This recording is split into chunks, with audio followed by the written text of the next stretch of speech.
In 2025, there is a wealth of information. Some people would argue too much information, especially on car buying. The problem is everybody claims to be a car buying expert. Some people that have never worked in the industry, or people that made it for a year, dropped out and failed. And then there's other people that work in the industry that seem to give genuine advice. It's so much advice, it can confuse consumers. What is right, what is wrong, and what advice you should follow to get the best possible deal. So I want to give you 5 pieces of car buying advice that you should absolutely avoid that I've heard in the last week or two while looking at my own social media. So let's get into it. Tip number 1, when we're going into bad car buying advice, a cash down is bad. Do not put cash down. If you put cash down, the dealership will steal your cash down. They're gonna take it all. Or, I mean, that's mainly the thing. People say that dealerships steal your cash down. So first off, cash is not a bad idea to put on a car purchase. Some people say that you should put it in investments. Some people say that the dealership's gonna steal it. In reality, putting cash down towards your loan, all that is doing is taking down the amount you are loaning from the bank and decreasing it. It's that simple. So the reason why this is a rumor, why people say this is bad advice, is dealerships are very smart. There's a thing with psychology where a dealership can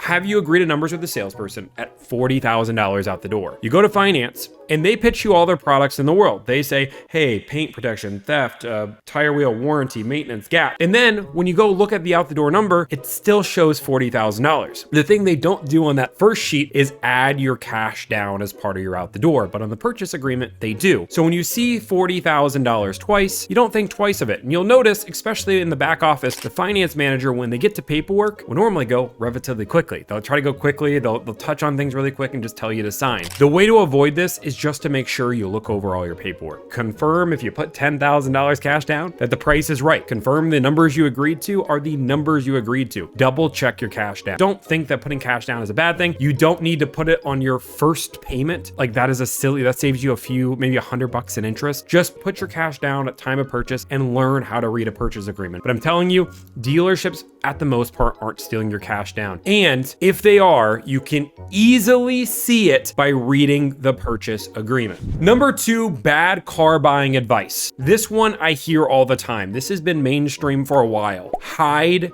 your trade. Don't tell the dealership about your trade because they're gonna screw you over twice in one go. I'm sorry, that's not true at all. Actually, on the contrary, one of the best ways that dealership can get inventory is local trade-ins. Buying cars at auction are extremely expensive, and if they can buy a local car from a trade-in, is one of the most effective ways for them to get inventory, to the point where they might be willing to give you a better deal on the car just because you have a trade. Now here's the tricky part, and this is where things get confusing and why they say don't bring up your trade. Let's say you are buying a $40,000 car and your trade is worth $20,000, right? What some dealerships will do is keep this car at $40,000, but they'll give you $23,000 for your trade. Huh? They're overinflating your trade. They're over allowing on your trade is what they call that. So when you try to negotiate your car, they keep going back to your trade. Whoa, look how much we're giving you for your trade. And emotionally, you're like, I'm not getting that good of a deal on a car, but I'm killing it on the trade. So you're willing to fold over and take that deal because you're conflating what a good deal is on one, not the other. So the best way to negotiate this is you do want to tell the dealership you have a trade, but don't negotiate it up front. How I normally say is, hey, I do have a trade. I've looked at it with multiple different sources like Carvana, CarMax, so I have an idea what it's worth. We can talk about that in a minute. I'm more focused on the price of the car and my out the door number, and we'll figure out the trade after if we decide to trade it with you guys. This lets the dealership know that we have a trade. They have the opportunity to win that trade, and I promise you it gives you a leg up in negotiations. So many managers will be like, well, why don't you tell me a little bit more about the trade? And then when you have that power move, you can get the discount on the car and then negotiate the trade. And the beautiful thing at the end is if Carvana or CarMax are a better offer, you can just take those, and nothing was subject to the trade being part of the deal. So many dealerships will say, well, the only way I give you this deal is if you trade your car in, which is a huge red flag, which is why we don't want to attach the trade as part of the deal. Yes,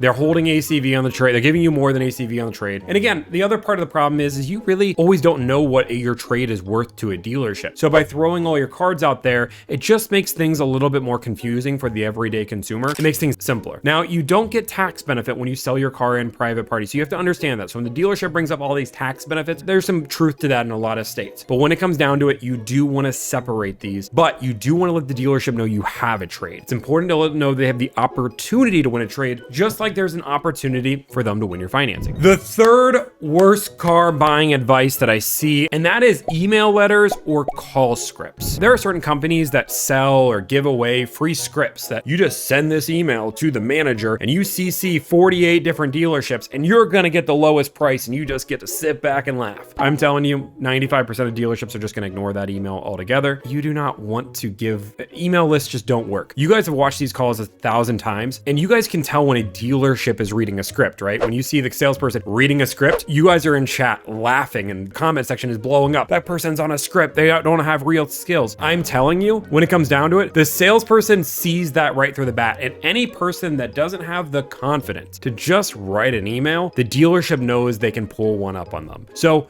sending mass emails do not work. Using scripts do not work. All you need to do, you don't need to have the best sales ability. You just need to ask dealerships for their out the door number. Once you get those out the door numbers, you take those numbers and you ask other dealerships if they can beat it. If your bill beat it, you're willing to consider buying from them. And you keep doing that over and over. You don't need to know fancy word tracks or fancy words. That's it. That is the essential idea behind an email script. The problem with an email script, especially when you're trying to send it to 42 different dealerships, you are trying to accelerate a process that in theory does take time. Dealerships do not want to deal with these email scripts. They don't want to see somebody say, you need to get back to me by Tuesday at 4 p.m. Otherwise, I'll pick another dealership. And Riding with Integrity does says it right. Some people don't like to hear this, but it's the truth. Dealerships want to build a relationship and a rapport with people. They want to have that relationship. So yeah, maybe they lose money on this deal, but they know that if they made their life easy, there's the potential for more business. Dealerships do have a long-term way of thinking. The reason why dealerships are willing to lose money on certain cars isn't because they're trying to get that commission that day. They want that inventory for the future. They know there's referrals that could happen in the future. And this is why dealerships are willing to do that. They want those relationships. They want to have that connection with you, which is where email scripts fail. You can do this all via text and via email. That's not what I'm saying. What I'm saying is don't use a script. They don't normally work. They're not the most effective. Fourth one here is using fancy lingo to negotiate your car deal. So many people ask me, Tommy, what is the perfect thing to say in order to get a deal? And I normally say it doesn't matter what you say because competition drives the price down, but I see so many people, and this isn't one person or one group, this is a lot of people that say you need to ask for invoice. You need to ask for invoice minus holdback, or I've even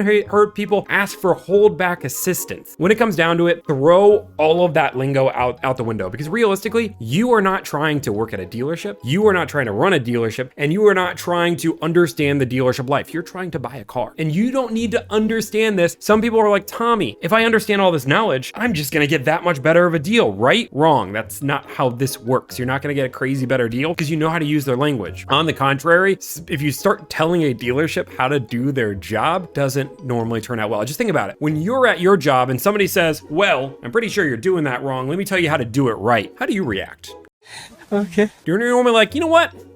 That's a smart customer, I like you. No, you normally get defensive, especially in a car industry that is filled with type A personalities. They will get defensive if you start telling them how to do their jobs, and they might just reject the business altogether. So you don't need to know any of these fancy words. You don't need to know floor plan assistance. You don't need this. My general rule of thumb is 7 to 10% off. I didn't make that number up. 7 to 10% off MSRP is roughly invoice minus holdback minus any marketing money. So essentially the lowest price a dealership will sell a car without truly losing money. That's plus rebates. If you go to a dealership and you say, hey, I want to get invoice pricing, the first problem you're going to run into is, what in the world is invoice pricing? I don't know invoice pricing. You don't know invoice pricing. And there's no person in the world that can tell you invoice pricing other than the person you're negotiating with. So how is a good negotiation tactic going to the person you're negotiating with and say, hey, I want you to set the price that we're going to negotiate, and then I want to negotiate to that price. You're setting yourself up for failure because multiple things can happen. The dealership could just say, nah,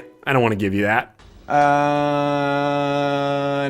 call it a day, and then they leave. Or they could give you the invoice, and now let's just say the invoice is $500 off the car. But I'm gonna use Mazda, for example, because I've heard this. Mazda invoice to MSRP is like $800. It is not crazy at all. But when it comes down to it, they get an insane kickback from the dealership. Mazda can pay $200 to $3,500 worth of money back to the dealership. So a lot of these car buying experts will go through and people will go say, Tommy, I negotiated invoice in my car. $800 is what I got off the car. In reality, we might be getting 10% off because we're tapping into that marketing money. We're tapping into that holdback money. And the reason why that money exists, people are like, you're stealing the dealership's profit. The reason why that money exists is because the cars aren't selling the way they should be. So manufacturers are incentivizing dealerships so they can afford to sell these cars at a price that people will pay. That is why that money exists. That is why rebate money exists. So when you're negotiating your next car deal, just ask for 10% off. That is a good rule of thumb. Make sure, few rule of thumbs,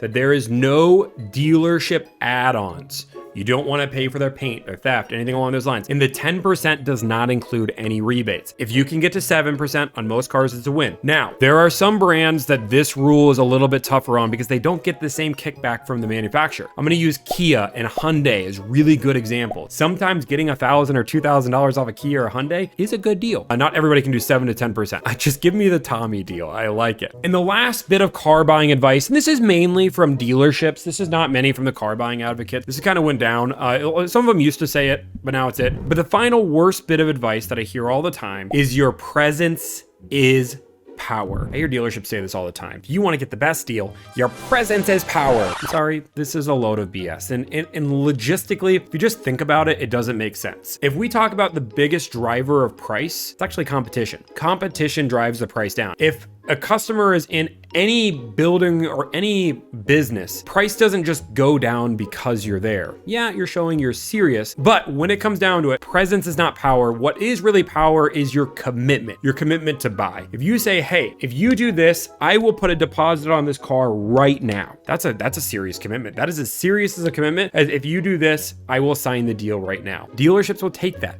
What dealerships don't want you to do is take their deal and shop it. So when we're talking about presence as power, it's not presence as power, it's commitment as power, and you don't need to be in the dealership for that. On top of it, I will argue that the best way to get a good car deal is competition, because in the end, you can sit in a dealership for hours. You can say, I'm willing to pay this, and they're willing to let you walk. But I promise you, anytime you go to a dealership and say, I found this car for $5,000 less for the dealership down the street. What does every dealership say? Can you show me the sheet? Can you show me the sheet? If you show me the sheet, I'll beat it by $500. I swear I'll beat it by $500. Please just give me the chance to beat it by $500. I beg of you. That is what happens every single time. But if I say, I want 10% off the car, they say,